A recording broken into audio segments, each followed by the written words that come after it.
Two people start at the same place. Same city. Same school. Same family income. Same raw intelligence. 10 years later, one of them has built something extraordinary. The other is still wondering why nothing has changed. The gap between them is not talent. It is not luck. It is not connections or timing or the neighborhood they grew up in. The gap, almost always, is discipline. Not the punishing, joyless, white-knuckled version of discipline that most people imagine when they hear the word. The kind that comes from clarity of purpose and consistency of practice. The kind that creates an advantage so compounding it becomes almost unfair. Today we are going to talk about the discipline advantage. What it is. Where it comes from. What it actually produces in a life over time. And how to build it, starting today. Let us start with a definition that most people miss. Discipline is not the ability to force yourself to do hard things. Discipline is the ability to act in alignment with your future self instead of your present feelings. Your present self wants the comfort, the screen, the easy option, the rest. Your future self needs the work, the practice, the discomfort, the investment. Discipline is the bridge between those two versions of you. Proverbs 13:4 says it this way, "The soul of the sluggard craves and gets nothing, while the soul of the diligent is richly supplied." Craves and gets nothing. That is not laziness, that is the tragedy of desire without discipline. The undisciplined person is not without desire. They often have enormous desire. They want the result desperately. They just cannot sustain the process that produces it. And so the desire remains a craving, never a harvest. Now let me show you why discipline creates such a disproportionate advantage. And it comes down to one mathematical concept, compounding. Most people understand compounding in the context of money. A small investment made consistently over time produces results that dwarf a large investment made sporadically. The magic is not the size of the input, it is the consistency of it. The same principle applies to every area of human development. 1 hour of focused reading every day produces a profoundly different person in 5 years than someone who reads intensely for a month and then stops. 30 minutes of exercise every day produces a body that 10 hours a week for 1 month cannot match, because the body adapts progressively to consistent stimulus. Consistency is the ingredient that converts effort into identity. 1 Corinthians 9:25-27, everyone who competes in the games goes into strict training. They do it to get a crown that will not last, but we do it to get a crown that will last forever.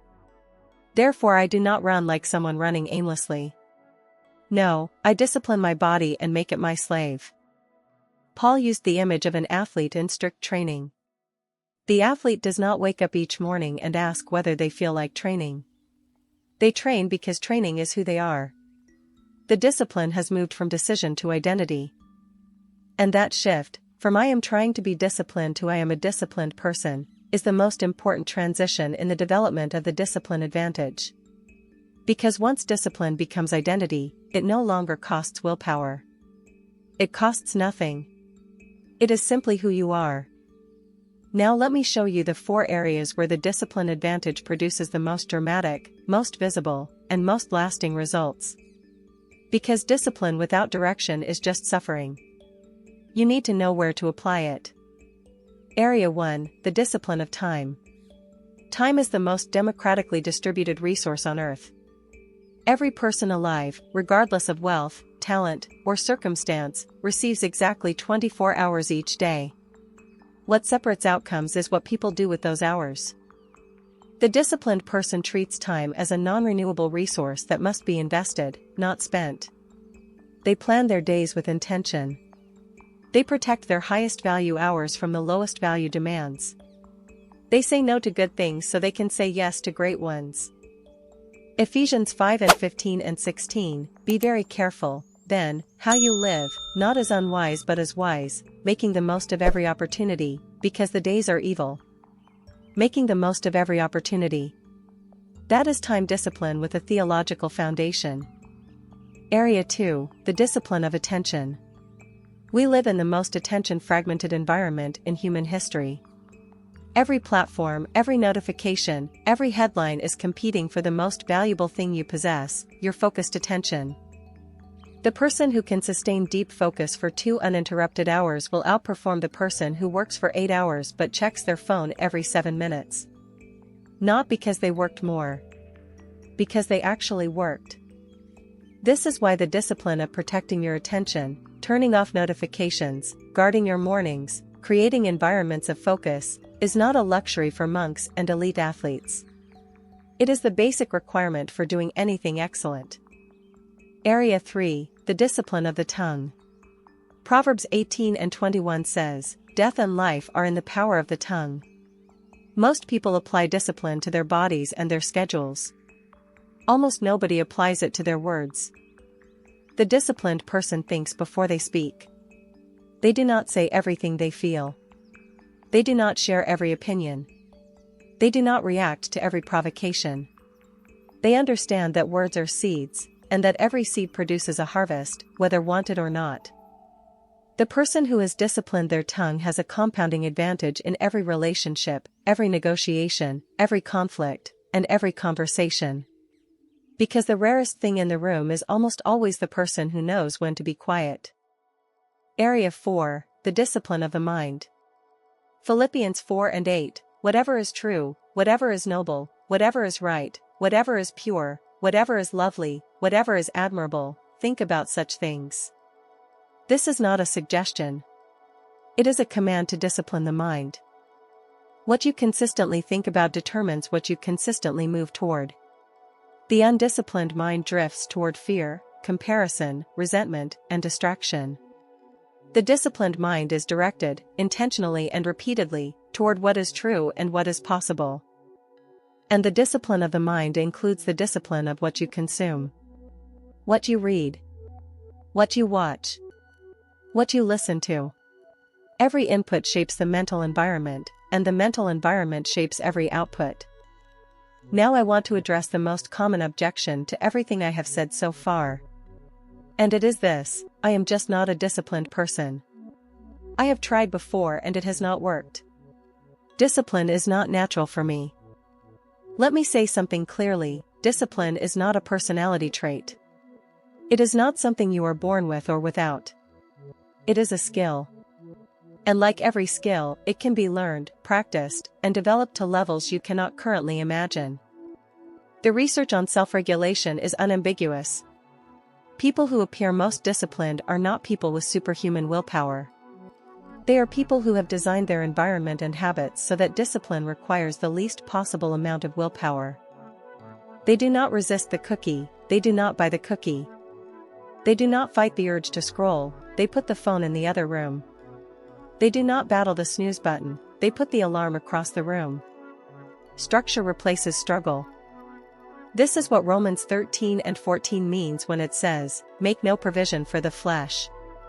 Do not create the conditions where temptation wins. Remove the provision. Change the environment. Build the structure. Now let me give you a framework for building the discipline advantage from wherever you currently are. 3 stages. Each one building on the last. Stage 1, start smaller than you think you should. The most common mistake people make when trying to build discipline is starting too big. They decide to wake up at 5 a.m., exercise for an hour, meditate, journal, and eat perfectly, all at once. And they sustain it for 3 days. And then they fail. And the failure becomes evidence that they are simply not disciplined people. But the failure was not about discipline, it was about the size of the target. Start with something so small that success is almost guaranteed. 5 minutes of reading. 10 minutes of exercise. 1 page of writing. 1 minute of focused prayer.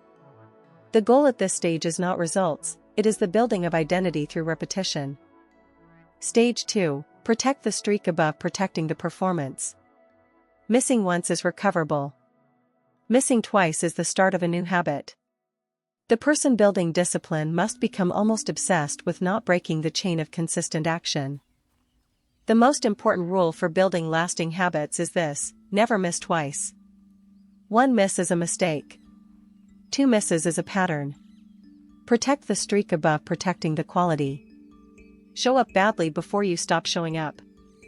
Stage 3, raise the standard only after the consistency is established. Once you have proved to yourself that you can show up every day, even minimally, you expand the commitment. More time. More intensity. More depth. This progressive overload approach, borrowed from strength training, applies to every discipline in life. You do not begin where you want to end. You begin where you are. And you add load only when the current load is mastered. Now I want to talk about what the discipline advantage actually looks like from the outside. Because from the outside, it often does not look like discipline at all. It looks like luck. The athlete who makes it look effortless spent 10,000 hours making it hard. The writer whose words flow freely has written and deleted more words than most people will ever read. The leader who makes calm decisions under pressure has been building that capacity in private for years. What looks like natural talent is almost always accumulated discipline.